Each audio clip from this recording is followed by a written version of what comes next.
Decided to change things around a little bit this afternoon. We are right by the water, which means we're going to have some interesting people staring in behind me. Hello, mate. Hello. How you doing? I think he's good. Which donut shall we have? It's my pre-Barcelona donut. I do not know which one to have.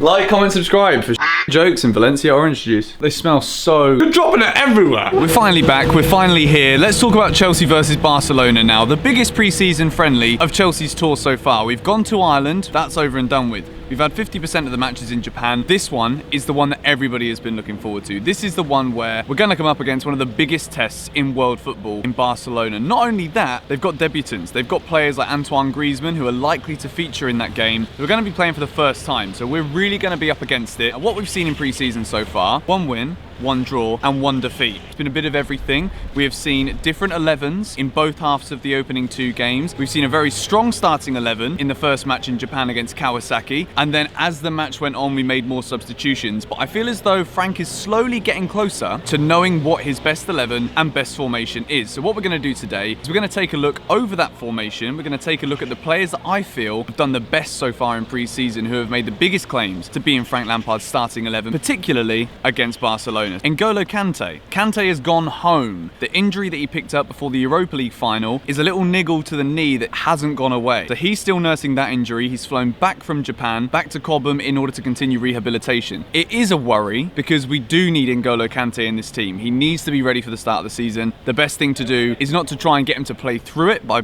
giving him minutes against a team like Barcelona. It isn't going to help. The best way to do it is to rest back home. So it's a shame that N'Golo isn't going to be featuring in the match, but a player that we've not seen feature yet in pre-season should be back in time for the game against Barcelona. Keppa, I think he was sick, which is a bit of a shame.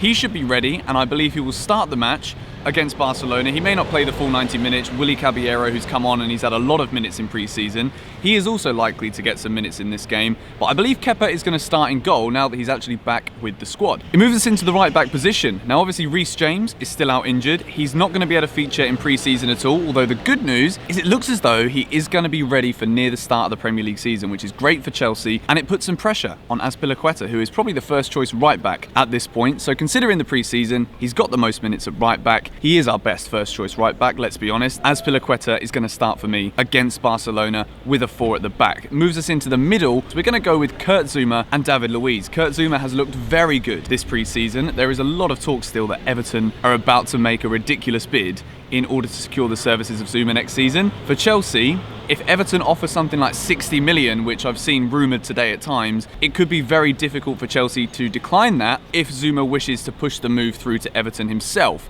to guarantee him first team football. He looks like he's definitely ready for Chelsea this season, Zouma, and I feel as though he is going to be one of our first choice defenders. Alongside, of course, David Luiz also, who gone completely under the radar from me in terms of praise during this pre-season, because throughout the majority of the matches, Chelsea haven't had to do that much defending, and the centre-backs have never really been tested too much, apart from in that final game against Kawasaki, where, you know, we did concede a late goal and we lost the match. But David Luiz, the one thing he does so well, better than anybody else, is spot a pass 60 yards, 50 yards, 40 yards across the pitch that always seems to find its man. David Luiz's long balls are as good as any other centre-back in world football, most likely. So I expect to see David Luiz in the team alongside Zouma, which moves us to left-back. And I think it's a bit of a no-brainer. You guys have heard me saying it countless times so far during this pre-season on the channel. Emerson is Chelsea's first choice left back. I firmly believe that Emerson is going to start the game against Barcelona as Frank looks to field his strongest possible team to start the game. Moving into the midfield, we're actually going to go with a 4-2-3-1 formation in this match against Barcelona.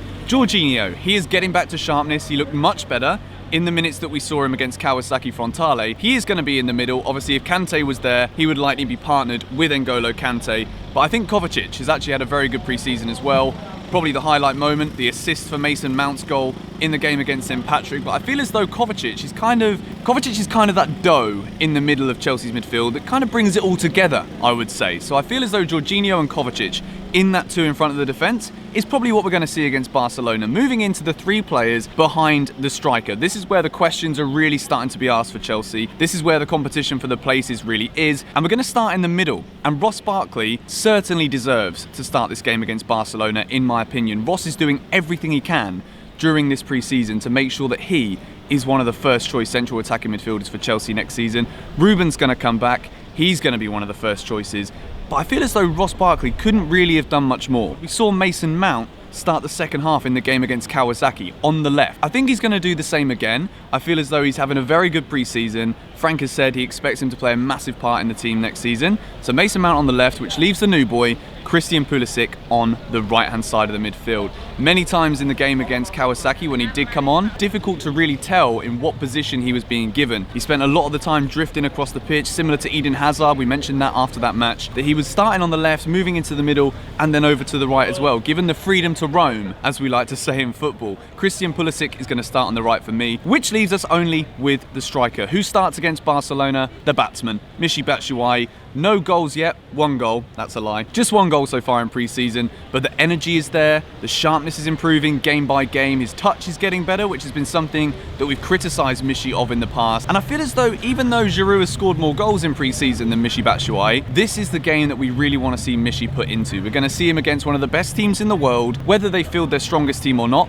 they're very unlikely to do so. But Barcelona, whichever 11 they put out, it's going to be a real test. And if we can see Batshuayi against some world-class centre-backs, see how he deals with those guys to give us an idea as to whether or not he can cut it for us in the big games in the league this season. Michy gets the nod for me over Olivier Giroud. We can bring Giroud on with like 30 minutes to go if we're 2-0 down. He'll probably score 2 goals and get man of the match. That's just what he does. I think we could probably have a little guess as to what the substitutions are going to be. It's not the most predictable at this time because obviously we've still got a big squad of players out in Japan and Frank is still trying to give everybody minutes. This is the biggest test of them all, and I feel as though Frank Lampard will want to see as many different players on the pitch as possible against Barcelona. I think in terms of the pattern of when the changes are going to be made, it won't be the same as in the 2 friendlies in Ireland where we saw completely different 11s in the first half and the second half. I think it's far more likely that we see a similar team with maybe 2 or 3 changes at half-time come out for the second half, and then as the game goes on, legs start to get wary. Maybe it's a high score, maybe we've lost, maybe we've won, or maybe the game is still there to be won. Will depend on who comes on for who. The obvious ones, of course, Willy Caballero.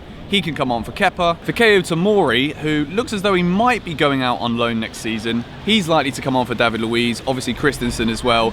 He can come in for Zuma, and then you can give Alonso some minutes at left back for Emerson. We could change the entire back line if we wanted to. The other obvious one is Bakayoko. For me, I think he's been given enough opportunities, and I think we can all pretty much confirm he's not quite ready for this Chelsea team. I've already made a video basically saying I want him to leave, but at the same time, if he comes on and does a job against Barcelona, my opinions could easily be swayed again. I want him to succeed. I think that's something that people probably get the wrong idea about amongst my opinions in Chelsea videos. I don't want Bakayoko to fail, even though it's easy to make him a scapegoat for all of ridiculous things like the pass to Lampard on the sideline, which I joked about. Bakayoko could come on for Kovacic. It would be up against one of the best teams in Europe, so maybe he can pull out a performance there, who knows. Zappacosta, he always seems to get minutes, and like I've said countless times as well, he does the things he shouldn't do well, and the stuff he should do on a consistent basis pretty damn appallingly. Obviously Pedro as well, who I mentioned in the last video. A lot of people still with conflicting opinions on whether or not Pedro's going to cut it for Chelsea this season. Expect him to come on for either Pulisic or Mason Mount in the second half. Kennedy may get some minutes as well, and then the obvious change will be Olivier Giroud coming on at some point for Michy Batshuayi. Hopefully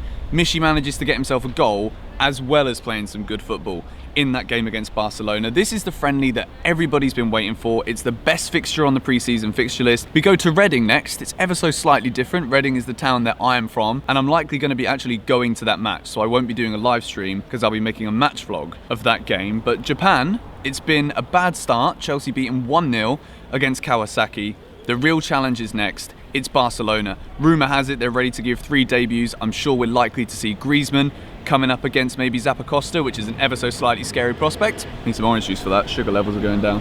But yeah, that's my 11. That is based off of who I think is the strongest team, and I think we should start with the strongest team against Barcelona. And it's also based off of personal preference as to who's been better than who so far in this pre-season. So yeah, the match is tomorrow. You guys can expect me to be doing a live stream. I'll be doing it live as the game kicks off, and then there'll be a 6 Things We Learned video going out after the match tomorrow at 5 PM. So yeah, thank you guys for watching this one. Hope you're excited for the pre-season friendly against Barcelona. Hope to see some of you in the live stream tomorrow. It is going to start 15 15 minutes prior to kick-off. This is the biggest test. It's against Barcelona for the first time since that famous night in the Nou Camp in 2012. Hopefully, we can replicate it and go away with a win, even though it was a draw, but it still felt like a win, didn't it? I will catch you all later. Be sure to leave a like if you enjoyed. Let me know your thoughts on who's going to start tomorrow for Chelsea in the comments and who you think has been the best player so far in pre-season. I will catch you all later. Bye-bye.